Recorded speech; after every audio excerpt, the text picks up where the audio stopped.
Welcome back to Break from Fear with Teri Pickens. Welcome to all the subscribers and especially to followers. And I do hope this video today will continue to educate you about the effects of living in survival mode. Today in this video, we're talking about when entitlements turns deadly. And yeah, it's discussing relationships and the ones that go off the other way, not the successful ones. So he didn't kill her because he loved her too much. Why did he kill her? He killed her because in his brain, losing control of her felt like dying. This is what happens when entitlement goes into survival mode. Friends, entitlement is not confidence. It's a fragile identity contract that says, I am only okay if I control you. Friends, the tiger never leaves the room.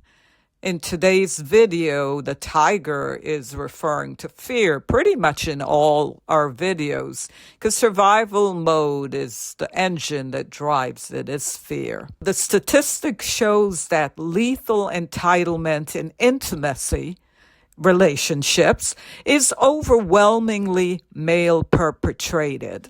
This is what survival mode looks like when identity equals or becomes ownership. Let me clarify a thing or two. We are talking about a pattern, not all men. But we have to be honest. When intimate possessiveness turns lethal, data shows it is overwhelmingly men who are killing women. So today we look at why the brain does this. Not to excuse it, folks, but we want to stop it. So let's look at the science in 3 steps. Love says, I want you to be free. But entitlement says, you are part of me.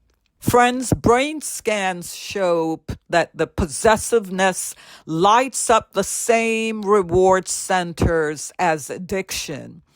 So any no, quote unquote, doesn't feel like rejection. People, it feels like amputation. When she says no, the injury equals a death threat.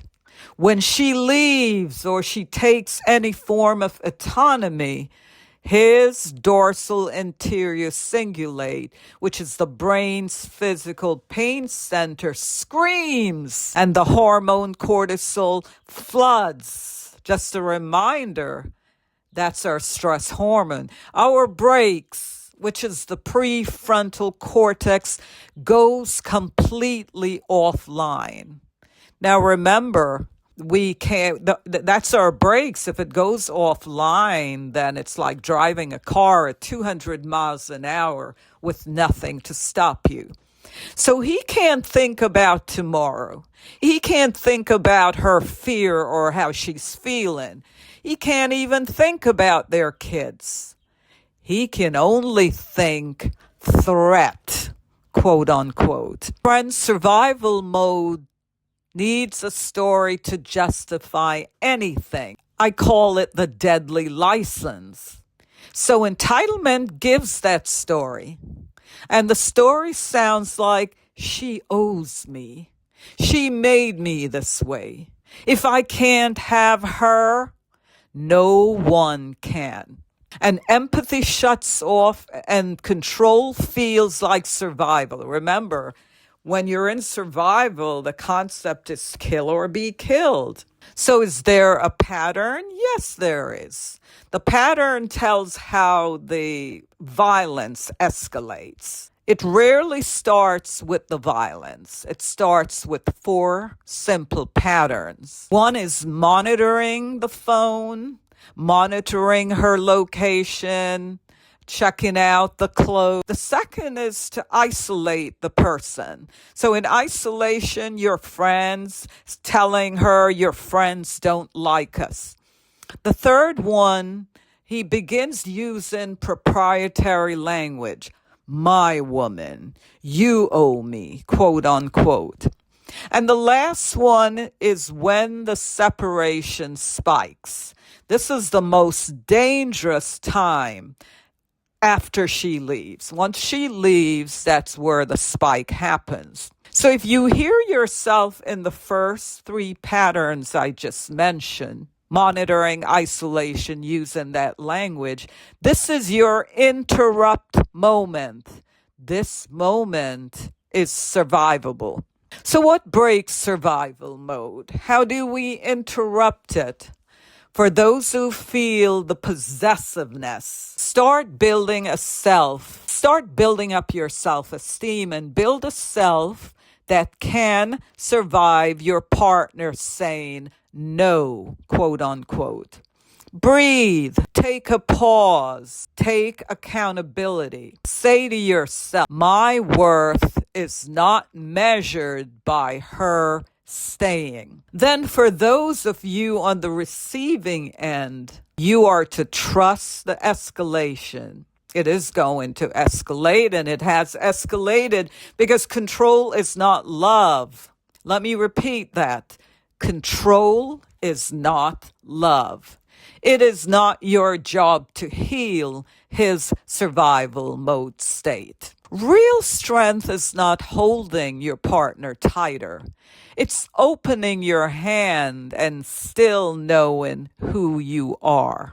Friends, entitlement turns deadly when we confuse ownership with love. And healing can only start when we begin to teach young boys and adult men that rejection does not equal annihilation. That love is not a contract of control. Flashing on the screen, if you are unsafe, there are some numbers flashing on the screen and you will see them down below.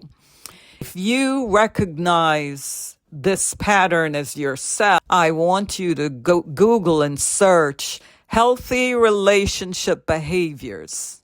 And more importantly, talk to a professional. Any pause is encouraged. If this gave you language, friends, I see you. Go to my website. I'll invite you to sign up for a free consultation. Go to www.thefearcure.com. Sign up today for a free consultation, either for yourself or to help you understand your clientele. I've come to the end of the video, so until next time, don't forget to subscribe and comment and like, and comment because I answer them all. Bye for now. I will see you in the next video.